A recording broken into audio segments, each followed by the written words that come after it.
Welcome to the Coming Inside Out podcast. I am your host, Brian James, along with my co-host, Mark Dembo. Hello, Mark. How are you today? Hey, Brian, I am good. As you can hear, I'm still a little bit hoarse. I've been fighting this horrible cold ever since I came back from LA. I don't know, maybe it was the sign I should have stayed in LA, but Yeah, you should have stayed in doing LA. well. You should have Yeah. stayed in LA. And we apologize because we've been missing our listeners for like the last 3 weeks. We couldn't record 1 week. Some person ran into some electric box on the corner of my street the following week when we're going to record. Oh, that's right. I forgot about that. Right. And then you've been sick with laryngitis. So yes, here we are. Yeah. Here we are. I know. Speaking about LA, I had such a great time when I was out there in Los Angeles. And our original goal had been to record together.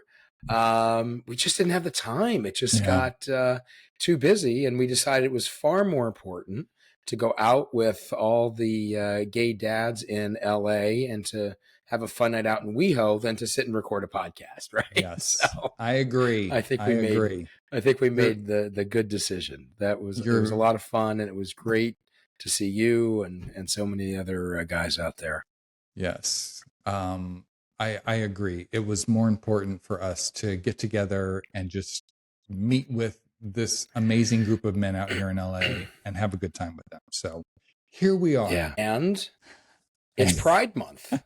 And here we are, this episode dropping on June 1st for Pride Month. So happy Pride, Brian, and to everybody. Happy Pride. I'm wearing my Circus of Books Pride shirt. And you're wearing your Pride shirt too. I'm wearing although this is actually Pride from 2024, right? And there we go.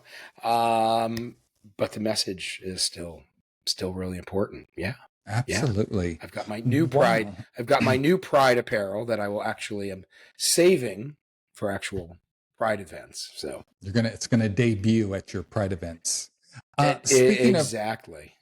Speaking of Pride events, I shared some emails with you about Pride 2025 and how, in particular, the New York City Pride currently is operating at a $750,000 deficit because they've lost so many of their key sponsors, which is crazy and sad. Yeah. I mean, I don't know if we want to call anybody out, but, there's some big players who've been sponsoring the Pride Parade for many years that this year have decided that they're going to taco out. Yes. Yes. Okay. Not to mention anybody by name. Yes. Yeah. But we don't want to put a target on anybody's back or anything like that. Yes. But and I know we talked a little bit about this on one of our previous episodes, with obviously everything going on in the political landscape and the loss of DEI programs. There's certainly been that corporate backlash, and it's very unfortunate to see so many organizations that have been allies, been supporters, been out there, just, kind of pull back. And look, I hope the pendulum will swing back. The other, I wonder in some ways though, because there's also been criticism of the commercialization of Pride, right? It's just become, go to so many Pride events, and it just becomes, it's all corporate, corporate sponsors and people showing off, trying to show off, oh, look what great allies we are. So in maybe some ways it does bring Pride back to its roots. Let's remember, Pride started as a protest. Yes. After the Stonewall riots. And I do think it's more important than ever. Yes, we want to go and celebrate, but to remember the difficulties, the challenges that LGBTQ people have had to fight for so many years. And Yes. we're seeing so many things in jeopardy right now. It's sad. It's a sad time. And and then we had a couple weeks ago, when we were going to record, we had the Palm Springs bombing. And for me personally, I just thought, wow, how susceptible are people at these parades now? I mean, you had exposure beforehand, but I just personally worry about safety and very large gatherings, especially when there's so many unhinged people out there right now. So, yeah, I mean, I think everybody has to, you've got to be careful, right? You've got to know your surroundings. But it is interesting. I mean, there's so much that there seems to be this invitation, if you will, for people to say what before might have been the unspoken. yes. I'll give you an example. Right here, where I am, I live outside of New York City, in Westchester County. And tomorrow, or actually, well, today, when this podcast is dropping, June 1st, is we're having our local Pride event tomorrow. So it kicks off, Pride. New York City big Pride event is at the end of the month. So, and I plan to go tomorrow, being meeting with a number of friends there. And it has always been supported by the county government here. And it's put on in cooperation with with the Loft, which is a big LGBTQ center here in Westchester County. But I was looking at a post that the county government had made about Pride and celebrating Pride, and some of the comments, the Isn't that hateful crazy? comments Yes, for no reason. on, For no yeah, reason. yeah, It's like if it yeah, resonates with you, great. If it doesn't, move on. then move on, It's move like on. move Right, on. Yes, right, it's crazy. It's exactly. absolutely crazy. And so Yeah, yeah. you had an article that you were going to read. Yeah, so I just happened to come across this. This was published in LGBTQ Nation, which is an online news source for Yes. LGBTQ plus news. But they were reporting on a survey that was done by the Pew Research Center. And I just thought it was fascinating. The headline: most LGBTQ plus people knew their identities before age 14, but they hid it for years. That was me. I just Hmm. thought that resonate. I mean, here we are, right? And our podcast and uh, both of our personal situations of coming out later in life. And we, again, we've talked a bit about this, the question of, well, when did you know you were gay? Yes. For me, because I talked to some of these men and they're like, oh, I didn't discover I was gay or I didn't realize I was gay until I was 30 or 40 or 50 or whatever. I knew I was gay before I knew what gay was. That makes Mm-hmm. Mm-hmm. sense. Yeah. And Yeah, then, absolutely. Of course. and because I didn't know what gay was when I was obviously gay as a child, it turned into just confusion. Like, who the fuck am I? And then that Yeah. confusion just like snowballed. And, I was 47 years old before I came to the realization, like, holy fuck, this is what's been going on in my life. And I guess my aha moment was at 47. Mm-hmm. Yeah. Yeah. And I think, and I find even when you peel back the layers of the onion, right, talking to other men who have come out later in life, and saying, yeah, I didn't realize it. I didn't recognize it. I mean, if I reflect on my own experience, to an extent, that is how I felt. But then when you start to really look at it, it's like, well, no, wait a minute. I didn't embrace it until a much later point in my life. But if I look back, what you were just saying, Brian, it's like I knew I knew I was different. I knew I felt different before I even had a label for it. Mm-hmm. And then maybe when I started to understand the label, I wouldn't allow myself to attach to that label. And I just, again, everybody's experience is different, but I've hear similar themes from so many people. And I think just seeing this study really talking about that, I mean, just they talked about half or more of LGBTQ adults say they first felt that they might be gay, lesbian, bisexual, or trans before age 14, but very few said they had told somebody by that age. And I won't go into all the, we can actually post the link to this article in our show notes, certainly.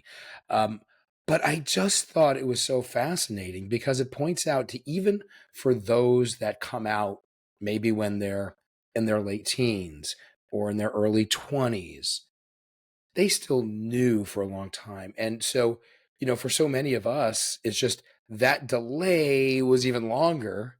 Yes. But there's still this knowing at an earlier age for so many people. Yes. Somebody wrote in, well, they didn't write in, they posted on YouTube, and we both saw that post. And it was, I think this kind of goes along with it. The person, I'm not going to read their exact post, but it was basically how we are acting so brave now. But yet we were hiding the entire time that men and women were fighting for the LGBTQ plus community. And now that we're out, we're acting brave. And Yeah. there's never been a moment during this podcast where I've been out here telling anybody how brave I was. My point to that is it's never too late to fight for your cause. It's never too late to stand up. It's never too late to come out. It's never too late to take a stance. It's never too late to show your support. So, I really didn't understand his post and our hiding. Just didn't make sense. Yeah, I saw that as well, and my reaction was, I think there is a certain population of people, right, that came out earlier and could feel like, well, wait a minute, and I think this is kind of what this person was saying is, where were you when we had a fight, through the AIDS epidemic and to get, gay rights. And now when we're in a different environment, although you could argue the environment right now is not so great for the LGBTQ plus population, but, that where were you when? So on one level, I can understand that. On the other hand, to your point, right, coming out is an act of bravery. It takes courage. It's scary no matter when you do it.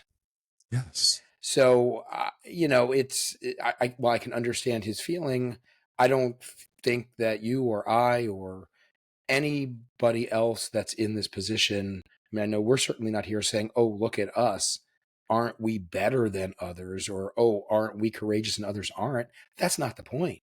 It's to say it's okay no matter when you come out. And it's better to be able to do it at any stage. So, yes. Yeah, I 100% agree. You brought up, I think you said LGBTQ Nation as a news source. And I also put on our talking points advocate.com and out.com. Mm-hmm. I go on all three of those sites pretty much every week. More than once a week, just to get news. So anybody out there who's looking for good news sources to look at articles or what's going on in the community, advocate.com, out.com, and LGBTQ Nation. Those are, I rely on those for news. Yeah, and no, I do as well. Sorry, go ahead. Oh, I was going to say, and in looking at those sites, I think it was last week or the week before. I don't know this person personally, but I know that there was a lot of posting about it. The gentleman Colton Ford, he's a porn star. Mm-hmm. He died in a hiking accident at the age of 62 outside of Palm Springs. So Yeah. I've said before, I'm not, I've watched porn, but it's not like I watch it to the point where I know all of the actors' names. You sure about that? I don't know, Brian. I think you're hiding something here. Is it like, Exactly. what are the posters up on the walls of your Yeah, bedroom? exactly. Yeah. My Colton Ford Who are you looking at poster. Night when you're, Darn it. falling off to sleep? Yeah. And when I was looking at, I think it's advocate.com, I saw, we're all familiar with Sniffies. We're all familiar with the apps, the Grinder app, the, what's the other one called? The Grinder app and the Scruff app. Scruff. Yeah. There's a website, sniffies.com. Sniffies. Yep. But Yep. Sniffies now has an app. I don't know if you saw that or not, but they came out with an app. I did. Yes. People uploaded the app, and then the app was removed from Apple. And it was removed because there was ongoing content restriction violations. So I guess they're figuring a way to work around that and get some. Well, and my understanding, right? Because if on Grindr, you cannot have a dick pic as your profile pic. You cannot have nudity or frontal nudity. Only certainly. As your profile pic, or as your profile picture. You cannot on either Scruff or Grindr have any kind of frontal nudity. But that could be your second. You can share. You can have private albums where you share whatever you want, but in anything that is public facing, right? So if people are going to see your profile, Sniffies always operated on on the website. If you've not that I've ever been on any of these, yes. I've heard supposedly. Sniffies is much more. When you go on Sniffies on the web app, what you see is a grid of who's near you, and it pops up, and mostly it's pictures of people's dicks. Yes, or butts. That's because Sniffies is really the hey, I want to find a hookup right now. And so I think the problem they were running into on the web app was that there was, even though I do believe they said you have to have not an NSFW, an SFW, suitable for work photo on your profile. There was a lot of not suitable for work photos that were being posted, and that's where they were getting into trouble for the content violations. I got you. I didn't know that. Okay, good to know. Well, for anybody who wanted to get Sniffies on an app, it is out and coming back. So once they work out the kinks, I guess they'll be putting it back on line. And I wanted to share another article that I read was that, I don't know if you saw this, but I actually saw this. I saw it on the news that in Yosemite a couple weeks ago, they hung a 55 by 35 foot transgender flag on El Capitan. Did you see that? I thought that was amazing. Good. I did. For them. I'd read about that. Yeah. I'm sure it's been taken down since then, but in the moment, I loved it. Yep. But of course, in the meantime, the battle goes on as far as transgender individuals being able to serve in the military and so on, and all that kind of craziness keeps continuing. And but it's good to see those kinds of acts still happening and people taking action. And again, it comes back to all the more important while we are not just in Pride Month, but Pride Month is really an opportunity to heighten right now the assault that we as a community are under, from serving in the military to cuts that this new, the new spending bill will have dramatic cuts in that affect the LGBTQ population. Yes. They're talking about cutting HIV research funding. I mean, it's let's roll back the clock in so many ways is what's happening, and it's absolutely terrible. I sent you a Instagram post or reel this morning. I don't know if you had a chance to look at it or not, but it was a woman talking to, I think it was her teenage kids and friends about, if you voted for Trump, you voted for the candidate that was supported by the KKK. If you voted for Trump, and she like ran off all of these, you voted for hate, you voted against the LGBTQ community. And she just went on, and it was like, absolutely. It's like, I know we've talked about this before. I know that some people have written in, they're part of the log cabin Republicans, or they're the gay community that voted for Trump. But it's every day that passes, I just find it harder and harder to understand how these people supported that candidate. It's Absolutely. And yeah. And you know what? Look, I'm not going to, people supported who they supported in the election.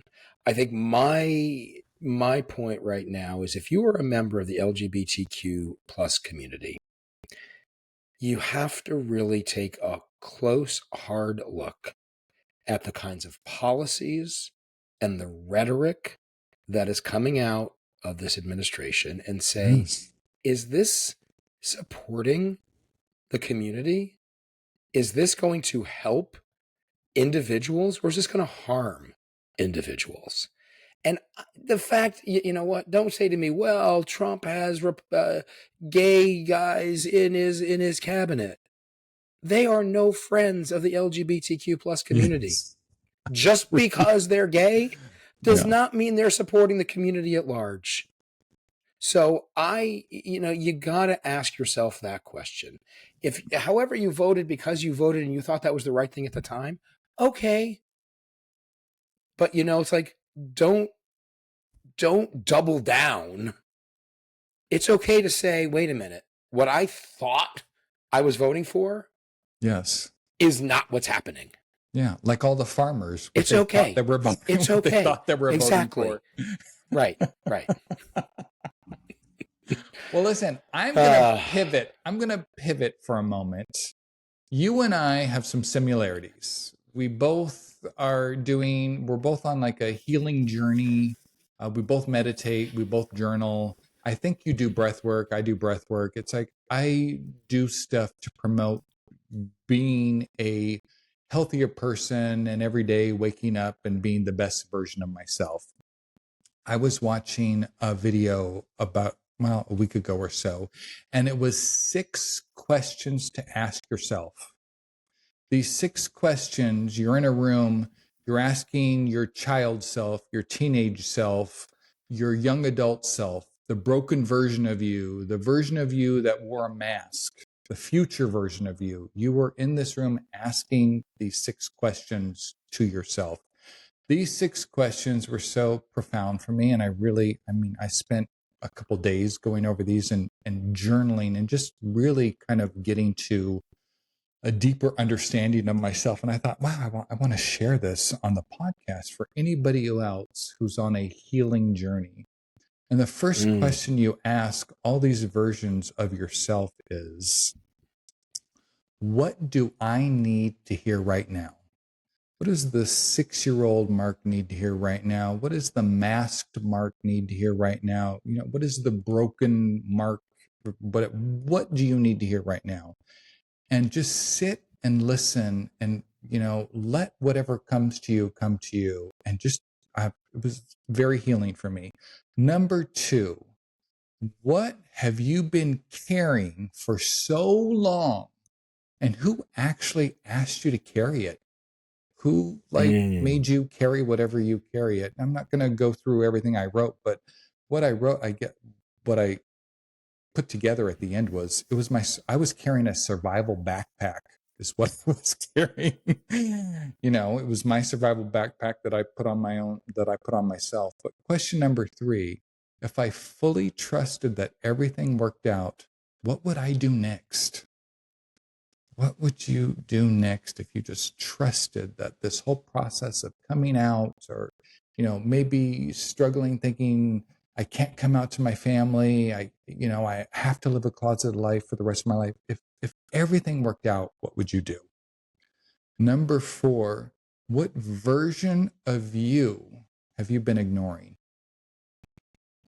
For my and I'll answer this one just briefly. I have done so much work on myself, healing my past, healing my child self, healing everything, that I remember throughout my life that scarred me.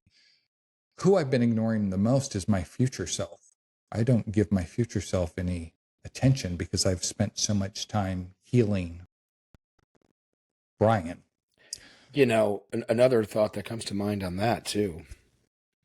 How much do we ignore our present self? Yes. Like, Yes. we talk about, right? You meditate, meditation, it's all about being in the moment. And you can't change the past. We don't know what's going to happen in the future. All we have is right here, right now. And if we're constantly trying to live either in the past or plan for the future, we miss right now. Yes.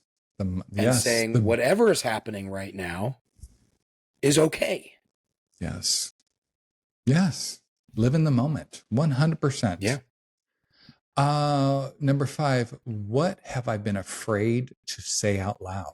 And once you discover what it is that you've been afraid to say out loud, say it out loud. I was 47 years old when I finally first said, I'm fucking gay. Mm-hmm. Gay. Yeah. What have you been afraid to say out loud? And number 6, what does the version of you that already made it refuse to tolerate anymore that you today continue to tolerate? And why do you tolerate it?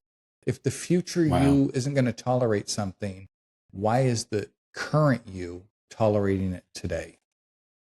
Yeah. So anybody who's working on themselves, I'll post these in the show notes. I think these are 6 just profound questions to really sit with, to help discover what you're going through, where you're at, and how to move forward and heal.